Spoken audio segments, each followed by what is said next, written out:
आदरणीय रोशन जी, मेरी आवाज आ पा रही? हाँ जी, आपकी आवाज़ आ रही है जी, कृपया शुरू करें। आज का जो विचार है, वो विषय है आत्मिक उन्नति के साधन में से एक साधन सत्य। सद्गुरुदेव जी महाराज ने हम सभी को आत्मिक उन्नति के साधन में से एक साधन सत्य दिया। कुल साधन हमारे 5 हैं: सादगी, सत्य, सेवा, सत्संग और सत्सिमरन। महाराज जी ने जो त्रिकालदर्शी हैं, नियम को धारण करने के लिए हम सभी को सत्य दिया।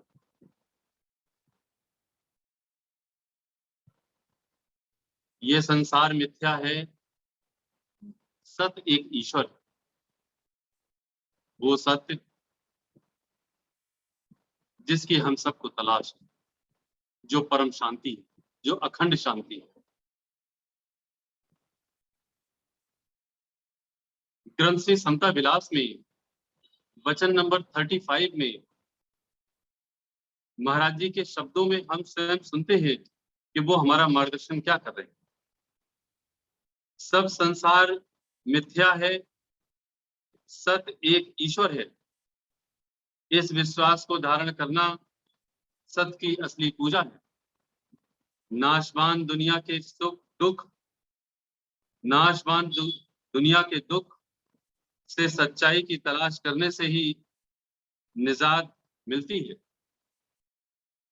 जो आदमी सत्यवादी नहीं है, वह अपनी अकल का चोर और मक्कार है। वह कभी भी राहत यानी शांति को हासिल नहीं कर सकता। महाराज जी सबसे पहली बात ये कहते हैं कि ये सारा संसार मिथ्या है, झूठ है। सच है तो केवल एक ईश्वर है, एक कर्ता है। गोस्वामी तुलसीदास जी महाराज रामचरितमानस में एक चौपाई के माध्यम से भी हम सबको यही बताते हैं: उमा कहाँ हूँ मैं अनुभव अपना, सत हरि भजन जगत सब सपना। ऐ उमा, मैं तुम्हें अपना अनुभव बताता हूँ। भगवान शंकर अपनी उमा को अपने अनुभव को बतला रहे हैं कि ये जगत सब सपना है और सत्य क्या है, सच क्या है, वो एक ईश्वर है, परमपिता परमेश्वर है। इसीलिए ये बड़ी प्रसिद्ध चौपाई है कि उमा कहाँ हूँ मैं अनुभव अपना, सत हरि भजन जगत सब सपना। महाराज जी इसी बात को वाणी के माध्यम से कहते हैं: सुपना जैसे रात का ऐसे जगदा खेल। ये जो जगत का खेल है वो स्वप्न के जैसा है। हम और आप सब स्वप्न देखते हैं। रात को स्वप्न में हम कभी राजा बन जाते हैं, तो कभी रंक बन जाते हैं, कभी चोर बन जाते हैं, तो कभी बड़े अच्छे धर्मात्मा बन जाते हैं, कभी कहीं उड़ने लगते हैं तो कहीं तैरने लगते हैं। लेकिन जब हम उठते हैं अर्थात जगते हैं, तो हम अपने आप को पाते हैं कि हम अपनी चारपाई पर जहां पर सो रहे थे, हम वहीं पर हैं। यानी कि जो हमने अभी अभी देखा वो एक स्वप्न था। समस्त सत्पुरुष, पीर पैगंबर, समस्त अवतार यही निर्णय दे रहे हैं कि जिस प्रकार तू अपने स्वप्न को तत्काल ये कह देता है कि ये स्वप्न है, वो सच नहीं है। ठीक उसी प्रकार जो तू इस वर्तमान जीवन में जी रहा है वो भी एक स्वप्न है, सच नहीं है। लेकिन मैं इसको सच मान बैठा हूं, इसीलिए मुझे ये बात समझ नहीं आ रही। और हम सब जानते हैं कि जब शमशान भूमि में शव को लेकर के जाते हैं, अर्थात शव यात्रा में केवल एक ही गूंज होती है, और वो है राम नाम सत्य है। सत्य बोलो, एक है, राम नाम सत्य है। जरा विचार करके देखें, ये बात हम किसको सुना रहे हैं? वो जो चला गया वो तो सुन नहीं रहा, तो वो है, तो फिर हम किसको सुना रहे हैं? सही मायने में हम अपने आप को सुना रहे हैं, जो हम मानने को तैयार ही नहीं है। और सही बात तो ये है कि हम जो वैराग्य शमशान भूमि पर शव को पहुंचाने पर होता है, लगता है कि ये समस्त संसार झूठा है, सच एक करतार है। जब हम घर वापस आते हैं तो वही खुमारी हमारी उतर जाती है, हम फिर से इसी संसार को सच मान लेते हैं, और वो जो सत्य एक ईश्वर है उसको हम फिर झूठ मान लेते हैं। कहने में और करने में बड़ा अंतर होता है। हम कहते तो बहुत है इस बात के लिए कि हाँ सब भगवान कर रहा है, सब मेरा परमात्मा ही है, एक ईश्वर ही है। तो जरा समझें इस बात के लिए, जिसने सत्य को धारण किया है उसकी क्या स्थिति होती है, और जिसने सत्य को धारण अर्थात ईश्वर को धारण नहीं किया उसकी क्या स्थिति होती है। ग्रंथ श्री समता विलास में इसके वचन आए हुए हैं। ग्रंथ श्री समता विलास में जिसने सत्य को धारण नहीं किया, वो वचन नंबर 39 में महाराज जी ने स्पष्ट किया है कि जिसके अंदर सत विश्वास नहीं अर्थात सत नहीं है, ईश्वर नहीं है, वह कपट, मान, मद, ईर्ष्या, द्वेष, लोभ और मोह की अगन में जलता ही रहता है। यह ही हालत असली जहालत है, जिससे जीव बहुत क्लेशवान रहता है। इसका मतलब यह हुआ कि यदि किसी मनुष्य को, यहाँ पर मनुष्य कहना ज्यादा ठीक है क्योंकि हम और आपकी यही हालत है, हम जीव हालत में इस समय नहीं हो सकते। हम कहते हैं सही मायने में यदि मुझे ईश्वर का विश्वास है अर्थात ईश्वर है हमारे अंतर में, तो हमें क्या चीज नहीं होगी? कपट नहीं होगा, मान नहीं होगा, मद यानी अहंकार नहीं होगा, हम ईर्ष्या नहीं करेंगे दूसरे से, द्वेष नहीं कर रखेंगे, लोभ हमारे अंदर नहीं होगा, और मोह की अगन में हम कभी नहीं जलेंगे। यदि ये गुण हमारे अंदर नहीं है तो हम सत्य विश्वासी हैं, हम सत्य को मानने वाले हैं, अन्यथा नहीं। ये वचन है, सत्पुरुष का वचन है, ये कभी गलत नहीं हो सकता। इसके उलट एक और वचन दिया, हम वो भी सुने और समझें इस बात को, वो भी सुने। वो कहते हैं जिसने सत्य को धारण किया है उसके लक्षण क्या? ये वचन नंबर 38 में है अर्थात 38वें वचन में है। महाराज जी कहते हैं सत्य के धारण से शील, संतोष, उदारता, प्रेम, समता प्राप्त होती है, जो अति ही विकारों को नाश करने वाली है। यह ही गुण मुक्ति के देने वाले हैं। यानी कि जो सत्य को धारण जिसने कर लिया है उसके अंदर अधिक से अधिक मात्रा में, प्रचुर मात्रा में, रग रग में, जिसको कहते हैं रोम रोम में क्या होगा? प्रेम होगा, संतोष होगा, उदारता होगी, शीलता होगी, ये सब गुण उसके अंदर होंगे। मैं फट से गुस्सा कर जाता हूं, मेरे अंदर आज भी संतोष नहीं है, मेरे पास कितने भी धन संपदा आ जाए, तो क्या मैं सत्य को धारण किया हुआ हूं? यही वो स्थिति है जिसको कह रहे हैं महाराज जी, ये जो दूसरा नियम है जो आत्मिक उन्नति का साधन है वह है सत्य। यही वो सत्य है जो 33वें वचन में महाराज जी कहते हैं कि सत्य मानी है जो चीज हमेशा दायम कायम है उसकी तलाश करने की कोशिश करनी और उसके मुताबिक अपने जीवन को बनाना। जो सत्य है उसके धारण करने से क्या है, अर्थात जो स्थित है उसमें उसके क्या लक्षण है, और जो सही मायने में सत्य को धारण नहीं किए हुआ है उसके क्या लक्षण है। ये दोनों ही लक्षण भिन्न है, हम एक नहीं रख सकते। एक बार एक राजा ने स्वप्न देखा। राजा ने स्वप्न देखा कि वह अपने सपने में बड़ी दूर जंगल में चला गया है शिकार खेलने के लिए। पास में उसे जब बहुत देर हो गई तो उसे प्यास लगी। प्यास लगी तो नदी के किनारे जाकर के पानी पीने लगा। अचानक क्या हुआ कि उसने देखा कि वहीं पर एक स्त्री पानी भरने आ गई है और उसने जब उसको देखा तो उस स्त्री के साथ वो मोहित हो गया। उसे पता चला कि ये राजन है। उसने अपने पिता से भेंट कराई।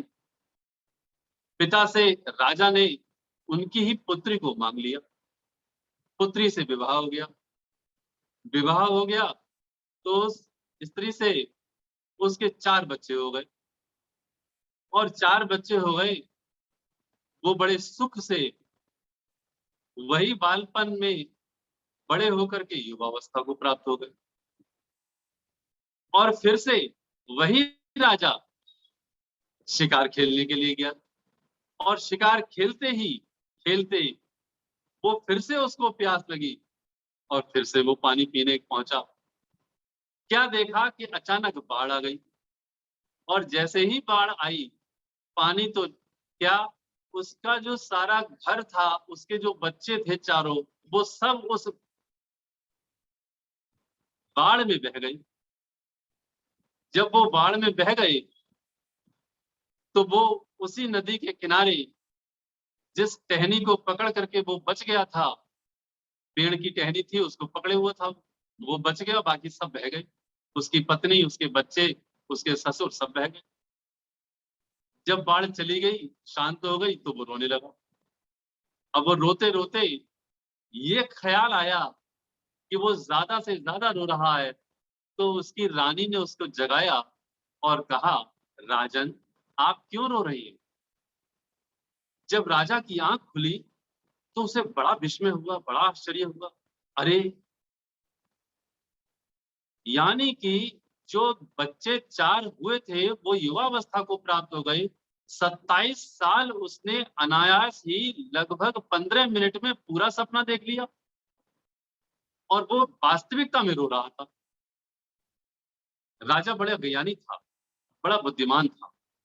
उस राजा ने अपने बड़े विद्वान मंत्रियों को बुलाया अगले दिन और ये सारी कहानी उसने विद्वान मंत्रियों को सुना दी और ये कहा कि हमारे पूरे प्रांत में जो विद्वान से विद्वान पुरुष हैं, महापुरुष हैं, उनको बुलाओ और ये बताओ कि आखिर ये सच क्या है। विद्वान से विद्वान ब्राह्मण आए और अपनी विद्वता को बता करके भी राजा को संतुष्ट नहीं कर सके कि सच क्या है और झूठ क्या है। अंत में एक वो विद्वान ब्राह्मण आए जिन्होंने कहा कि यदि तुम मेरा कहा मानो तब हम तुम्हें विश्वास दिलाते। तो उन्होंने कहा, ठीक है, हम तुम्हारा कहना मानते, तुम जो कहोगे हम वो करेंगे। तो उन्होंने कहा, ठीक है। तो राजा से कहा, राजन, तुम मुझसे ज्ञान लेना चाहते हो तो तुम मेरे शिष्य हो, मैं तुम्हारा गुरु। बोले, जी हाँ, ठीक है। बोले, ठीक है, राजा अपनी गद्दी से उतरो, वहां तो मैं बैठा हूं, तुम नहीं बैठे। बोले, ठीक। विद्वान ने कहा कि जितनी देर में एक घोड़े पर एक पैर रख करके दूसरे तरफ दूसरा पैर रखने की देर होती है, इतने में तुम्हें ज्ञान हम करा दें।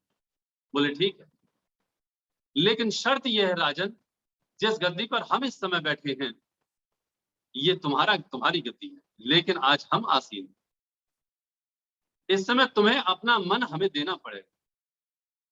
बोले मन? बोले हाँ, तुम्हें अपना मन हमारे अधीन करना पड़ेगा, उसके बाद हम तुमको ज्ञान दे सकते। बोले ठीक है। बोले मन तुम्हारा हमारे पास। बोले ठीक। राजा ने विद्वान ब्राह्मण को अपना मन दे दिया। तो उन्होंने कहा कि अब बताओ कि तुम सही मायने में कौन हो। तब वो कहते हैं कि मैं तो राजा हूं। विद्वान ब्राह्मण कहते हैं कि तुम तो हो ही नहीं, तुम राजा कैसे हो सकते हो, अभी तो हम राजा हैं। वो कहते हैं मन तो तुम्हारा हमारे पास है, तो जिसका मन, इंद्री, देह सब कुछ मेरे पास है, तो तुम बचे क्या। राजा सोच में पड़ गया, सही मायने में मैं बुद्धि हूं, अर्थात मैं जीव हूं। मैं जब जीव हूं तो मैं जीवात्मा, वो परमात्मा का अंश हूं, जो परमपिता ईश्वर से बिछड़ा हुआ अंशी आत्मा है। ईश्वर अंश जीव विनाशी, चेतन अमल सहज सुख राशि। गोस्वामी तुलसीदास जी की वो चौपाई जो विद्वान ब्राह्मण ने राजा को बतलाई, वो यही थी। वो कहते हैं ईश्वर अंश जीव अविनाशी, चेतन अमल सहज सुख राशि। ईश्वर का अंश है तू, तेरा मन मेरे पास है, तू तो कुछ है ही नहीं, तू राजा है कहां। ईश्वर अंश जीव अविनाशी, जीव है तू और तू ईश्वर का अंश है। और वो भी अंश कैसा, चेतन अमल सहज सुख राशि। जो चेतना है, अमल, अमल कहते हैं जिसमें कोई मल नहीं है, जिसमें कोई दोष नहीं है, जिसमें कोई मलिनता नहीं है। सहज सुख राशि, वो सहज ही सुख की राशि है, अर्थात वो सुख का भंडार है, उसमें कहीं दुख नहीं है, जिसको कहते हैं परमानंद है। महाराज जी बार बार कहते थे अपने शिष्यों से, प्रेमी जियो आनंद की बाढ़ आई हुई।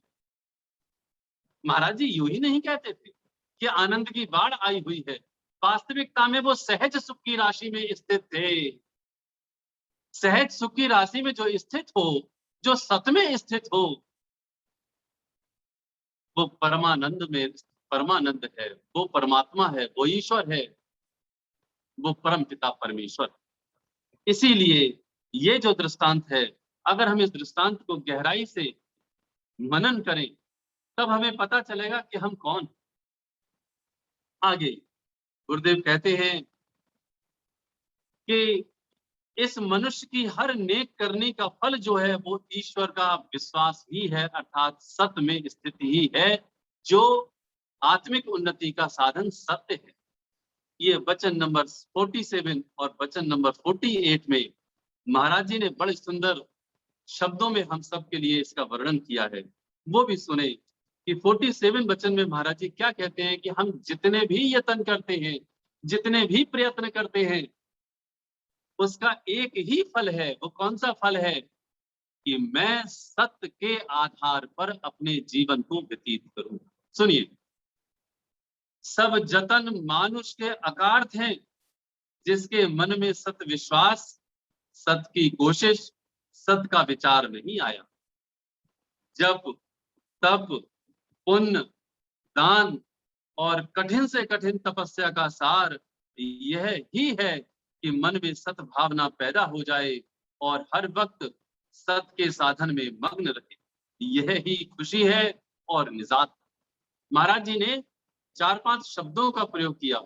न जाने कितनी तपस्या करते हैं ये मानुष जन, न जाने कितना जप करते हैं, जैसे कि आप और हम कर रहे हैं, सुबह और शाम को जप कर रहे हैं। जो ऋषि मुनि है वो तपस्या करते हैं, वो तप कर रहे हैं। पुण्य, हम लोग दान कर रहे हैं, पुण्य कर्म कर रहे हैं। जैसे कि दास ने कल एक सत्कर्म की प्रार्थना करी थी। कहते हैं कि हम प्रतिदिन ये सभी से प्रार्थना करें कि सत्संग में आवे, दान करें, पुण्य करें, किसी की सेवा करें, सादे रहे। ये सब हमारे क्या है? पुण्य, दान और कठिन से कठिन तपस्या का सार केवल एक ही है कि मन में सत की भावना पैदा हो जाए। मेरे मन में ईश्वर की भावना पैदा हो जाए, सही मायने में सारे के सारे इन कर्मों का फल यही। इसीलिए गुरुदेव 48 वाले वचन में भी कहते हैं, ज्यों ज्यों सत्य की तलाश करता है, त्यों त्यों झूठ का अजाब दूर होता जाता। अजाब कहते हैं दुख के लिए। जो ज्यों ज्यों सत्य की तलाश करता है, त्यों त्यों झूठ का अजाब दूर होता जाता है। संशय, शोक सब दूर हो जाते हैं और मुस्तकिल मिजाजी अर्थात स्थिर बुद्धि पैदा हो जाती है। महाराज जी ने ये जो वचन कहा, उसमें यही बात है।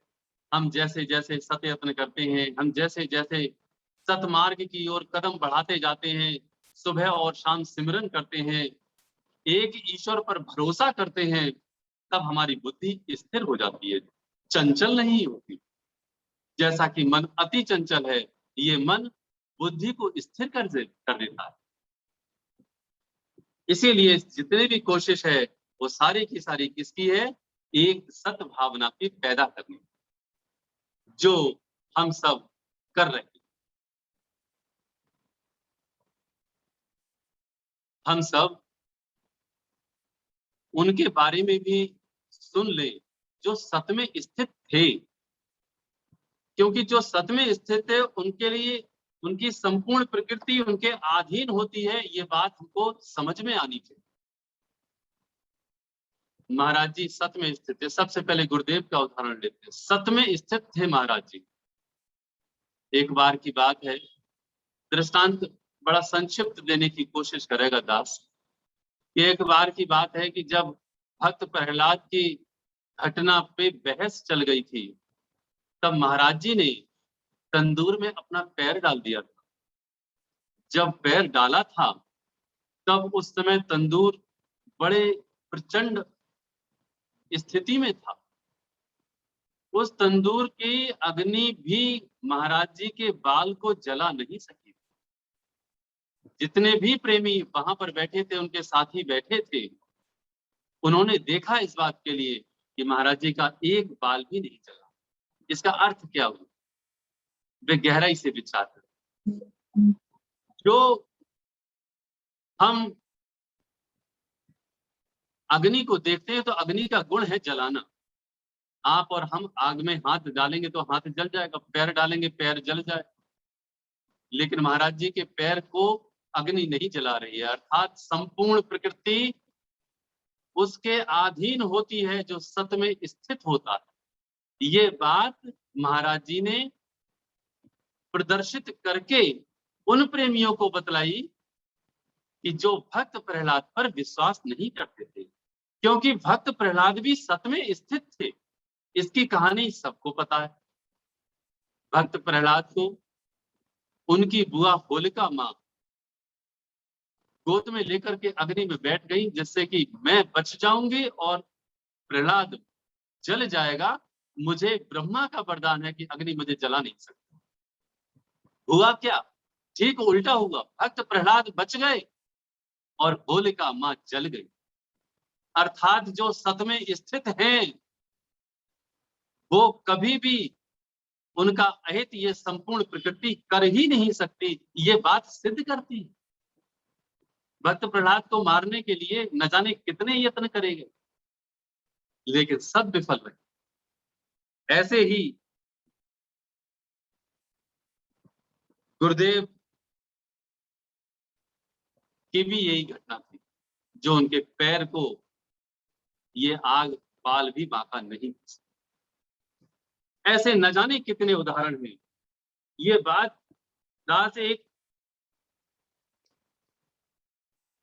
शब्द से लेने की कोशिश करेगा, जो ग्रंथ श्री समता प्रकाश में है, और शब्द की संख्या है 203, 203।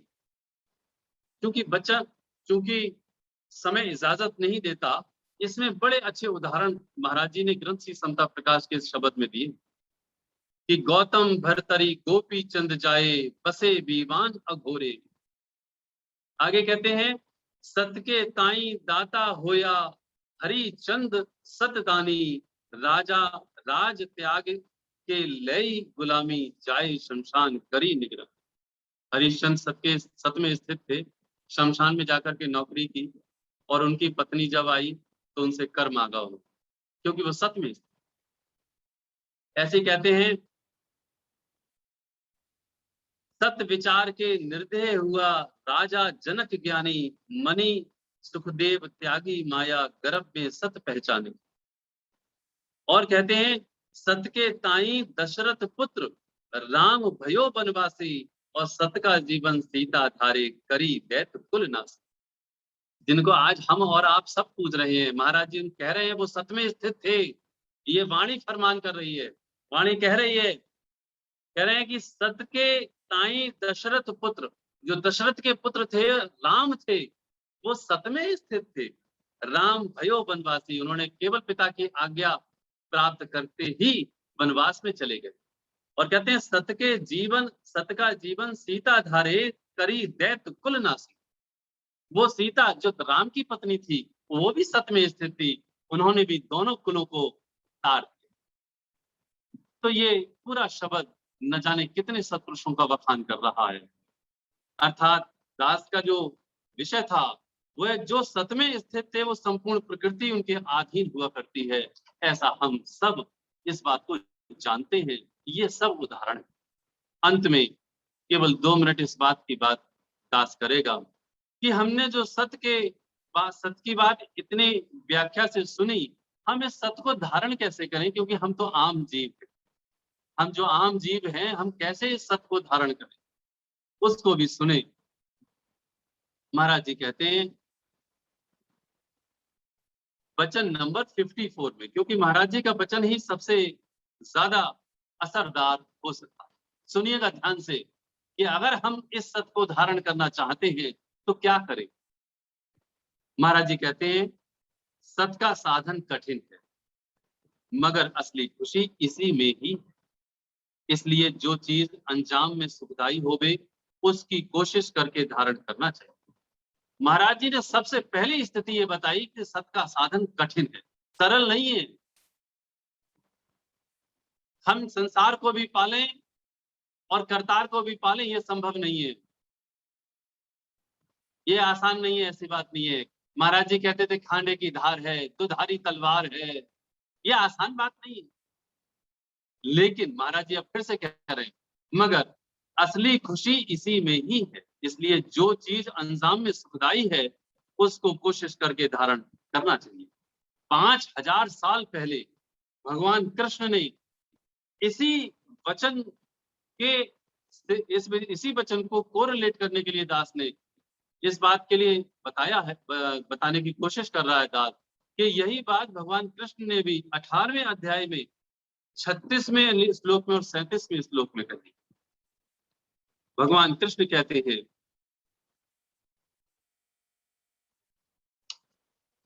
यत तत अग्रे विषम एव परिणामे अमृतोपमम, तत् सुखम सात्विकम प्रोक्ताम आत्म प्रसिद्ध प्रसादजम। अर्थात अर्जुन, जो आरंभ काल में विष के तुल्य प्रतीत होता है, परिणाम में वह अमृत के तुल्य है। इसलिए सबके साधन में परमात्मा के जितने भी विषय हैं, बुद्धि के प्रसाद जब उत्पन्न होने वाला सुख प्राप्त करना चाहिए। भगवान कृष्ण भी इसको कहते हैं, ये विष के समान है। जैसे जैसे इस बात के लिए कहेगा, जैसे जैसे इस बात को धारण करेगा, वो विष पिएगा। ये आसान बात है दान करना, ये आसान बात है सुबह और शाम सिमरन करना, किसी की सेवा करना, ये आसान बात है तन से, मन से, धन से, ये आसान बात नहीं। तो जो बात भगवान कृष्ण कह रहे हैं, वही बात वो भी कह रहे हैं। इस बात के लिए वो कहते हैं कि क्या करें, तो वो कहते हैं विषयेंद्रिय संयोगात, ये 38वां श्लोक है, विषयेंद्रिय संयोगात यत तत अग्रे अमृतोपमम, परिणामे विषम इव ततम सुखम राजसम स्मृतम। अर्थात हे अर्जुन, ये जो इंद्रियों के संयोग से विषय हैं, ये भोग काल में अमृत, इनको तू त्याग। ये परिणाम में विष के समान है और भोग काल में अमृत के समान। इसलिए तो इनको त्याग और परमात्मा का भजन कर। जो बात वो कह रहे हैं वही बात महाराज जी इस वचन में भी कह रहे हैं। तो क्या करें हम? ये वचन नंबर 49 अर्थात 49वां वचन है, वो भी सुन लें अंत में, जिससे कि हम नित्य प्रति सत की तलाश करें। वो कहते हैं, सत का सबक सबके अंदर कुदरत दे रही है, मगर जहालत से पता नहीं लगता। जिसको मौत का खौफ है वह ही सत का साधन कर सकता है। जिसको मौत का डर है, जिसको मौत से अपने पता रहता है कि मेरी मौत आने वाली है, उसे सत का साधन सरल हो जाता है। हम सब ये समझें इस बात के लिए कि मौत माई मेरी पता नहीं कब आ जाए, इसलिए हम दिन प्रतिदिन हर पल हर क्षण सत्य को प्राप्त करने का यत्न करें, प्रयत्न करें। ये यत्न जैसे जैसे करेंगे हम, वैसे वैसे हम चैन को प्राप्त करेंगे। सत संपत्ति के कारणे यतन करो दिन रात, मंगत बसेरा दो घड़ी, उठ चलना प्रभात। सत संपत्ति के कारणे यतन करो दिन रात, मंगत बसेरा दो घड़ी, उठ चलना प्रभात। ओम ब्रह्म सत्यम सर्वम